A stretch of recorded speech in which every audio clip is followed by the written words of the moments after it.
here in front of all you talking about building and designing?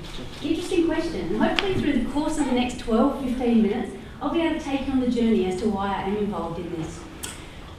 When you think about streets, 25 to 30% of the streets are part of the public realm. So if you actually think about the public realm and what areas are available to the public, really, streets make up a large proportion of that. If we were able to activate streets so that streets become a place where people can get physical activity and feel comfortable doing that, we could be well on the way to having some solutions to public health crises we're facing. Would any of you jump on a bike and ride into the city? Or I should ask, how many of you? Because I'm sure many of you are already biking, already walking and doing things like that. But a lot of the community out there aren't in the same space as you.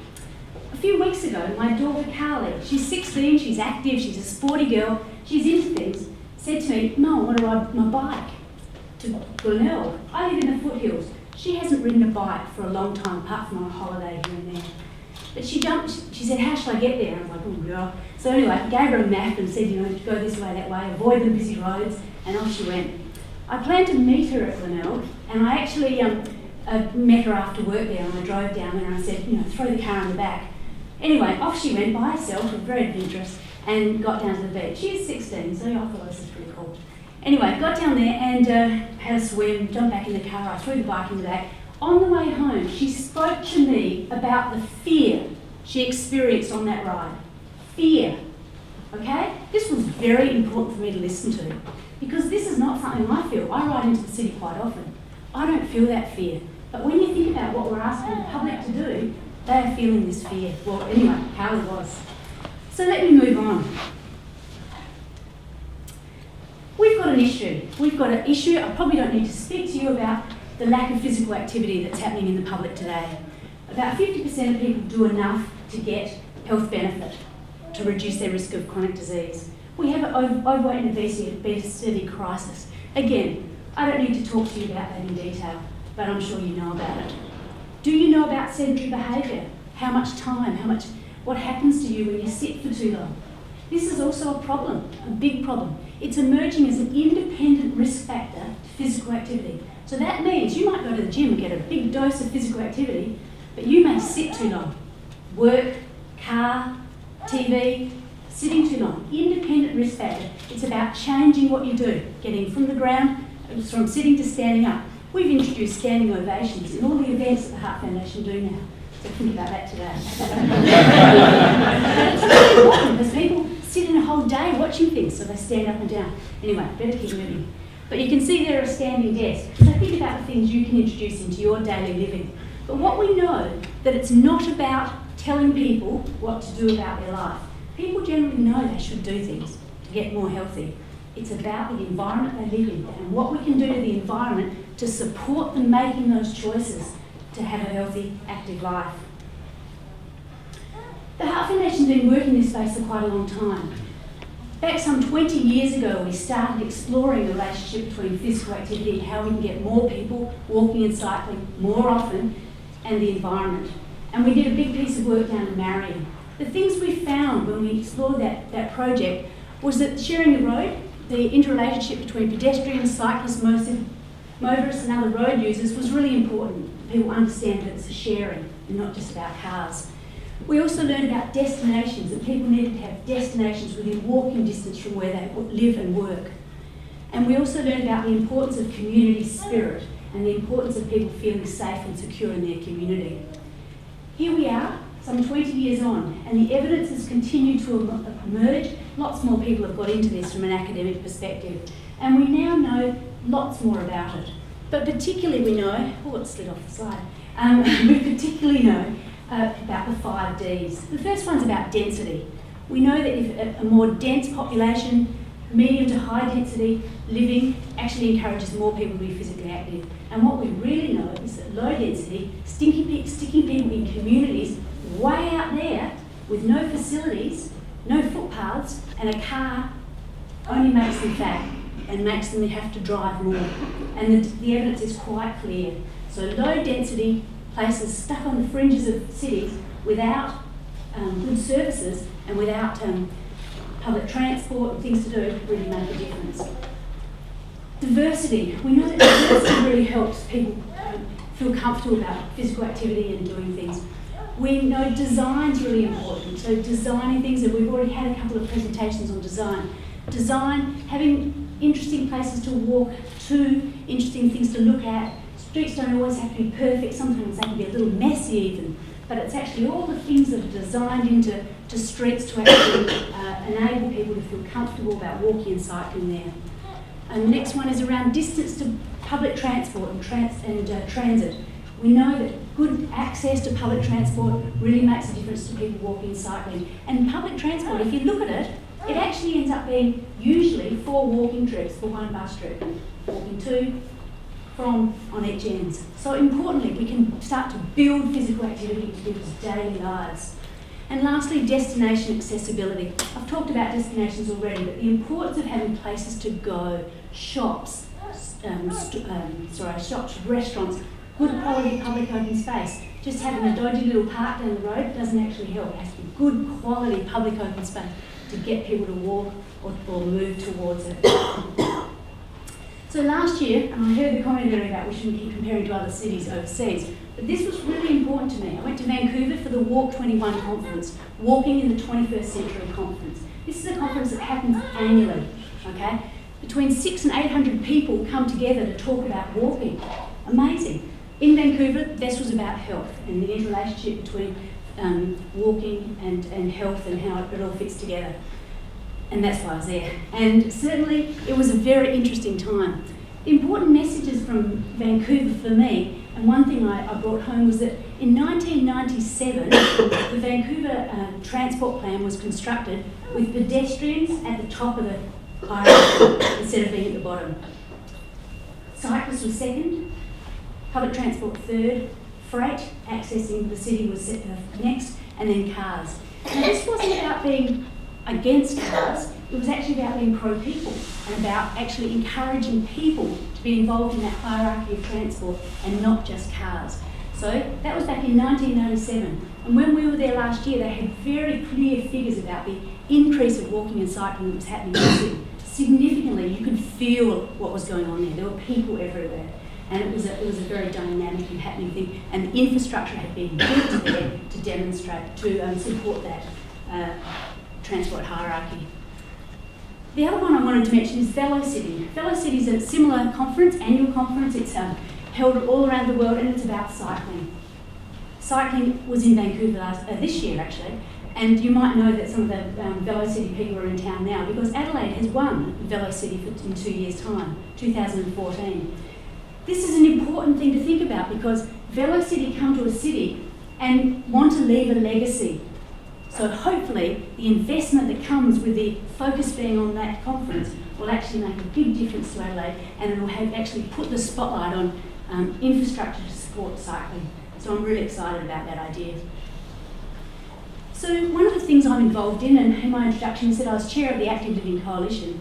Active Living Coalition is a group of government and non-government organisations that came together actually in 2007. We recognised there needed to be a coordinated approach about the built environment and physical activity, linking those things together to actually get people thinking about the built environment and thinking about what we could do to actually encourage more people to do more things more often, to move more often.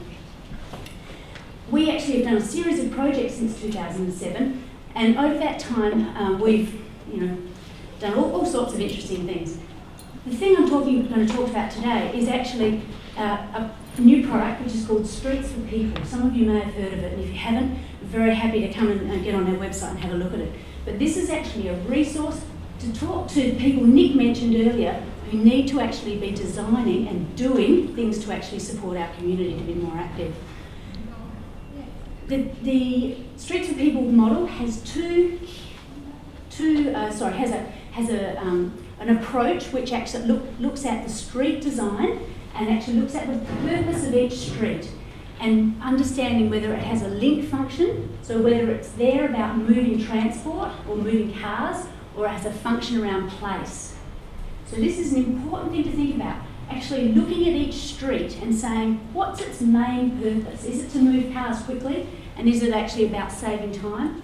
Or is it about the place? Is it about building it for people? Is it about people being a destination in its own right? Is it about spending time there? And if it's about that, let's design for that and not design that street for a car. So really what it's about is actually understanding the purpose of a street and actually then designing for it. So it picks up the need for people to be mapped into this process and the importance of the people in that whole picture. So this resource, Streets for People Compendium, has actually been used in a few locations already. It was only launched a couple of weeks ago, and it was launched down at the Bowden development. It was actually something that really has captured the imagination of many around Adelaide, and it's exciting to see that the support from the top and the support of practitioners during the development process. And as I said, it's being used. It was used in some of the work done on the Lee Street precinct, and it was helped people actually understand what sort of design treatments were needed. It's being used at the moment in Bank Street as we look at Bank Street as a walking corridor from the railway station up to the market. It's actually being used in the development of Bowden, and I'll talk about that a little bit more in a moment. But we've also had commitments from people, or interest from people, to use it in Marion, in the regional area, at Port Adelaide in the regional area, to use it in regional South Australia, in country communities. And I think this is really important because so many times people just think the city and what we do in this big city isn't transferable to country towns, and it often is. And the problems, certainly in the health area, the problems of health issues are actually more evident in the country. There is an inequality between the city and the country. So for us, it's important to know that the things we are developing have transferability. So the Bowden development down the road from here it was an exciting thing to be involved in, and what happened was the Streets for People Compendium was actually applied as a pilot, as a demonstration project in the master planning process of that whole development. It was also looked into in the detailed planning phase, and now the construction is starting to happen. And you can see from the picture there, you can see some of the using of gutterings and the design features that have been put into place there are really about using that philosophy that this is a place. There are some parts where cars need to obviously move through it, but this is about creating a place for people to live in, a place where physical activity, cycling, walking becomes normal. So Bowden's exciting, watch that space, because having the walk around a few weeks ago and seeing what had already happened, the odd tree in the middle of a road, a whole lot of design treatments to slow cars down. So there will be some signs, probably. It's a little bit contentious at the moment. But it's not about having massive signs around the place. It's actually about using design to calm traffic. Really important feature. So Bowden is an important example for us. So just to take you a little further on the journey, some of the things we're doing to actually ensure that streets start to be designed for people and to enable them to be physically active are advocating. We advocate at a high level to ensure that the principles that we know about are included in plans that are done, in policies, 30-year plan for Greater Adelaide, in things that are making a difference in a structural and a systematic way. I was at a parliamentary inquiry the other day talking about density and actually trying to place the importance of good design, a good understanding of the implications of density on these activities. We need to engage with key decision makers, really engage them and get them to be champions. And I think, as Nick referred to, some of these things are happening at a high level. Some of those people at the top are talking the talk, which is great to see, because it wasn't happening 5-10 years ago. So it's really good to see that transfer, that people are actually now engaged in this agenda. Importantly, we need to engage with the people who can make a difference. The Heart Foundation is sitting on the side of the football field clapping our hands. We can't do it. We're not doing the action. We're not doing the building. We can only be encouraging, advocating and trying to get people to do this work, because it is vital work. And so basically we're in a place now where we really need to get people to be brave, to have a go, to use the information that's provided in Streets for People and other resources and put that into practice. Find some great examples or produce some great examples so that we can convince the community that it's a really good place to be. The community is the next step of actually engaging the people so that our general public demands spaces that are physically active, that are going to be encouraging their health. This is just so important. So one of the things that I want to leave, some of the thoughts I want to leave you with from this presentation is that planners, designers, architects save lives. It's actually not just doctors, nurses or paramedics. It's actually people designing communities, because it's those environments and their influence on health that are so important to what the cities we design in the future. It's actually not putting the responsibility to the group that are sitting in the hospital. It's about designing and understanding the implications of the environment on each individual are so important. It's actually not about your choice when you come to health. It's about you making a decision, but it's in the context of that environment. And I leave you with one thought. A friend of mine walks his son to school, and he is staggered by how many times people stop and ask him if he wants a ride. Thank you.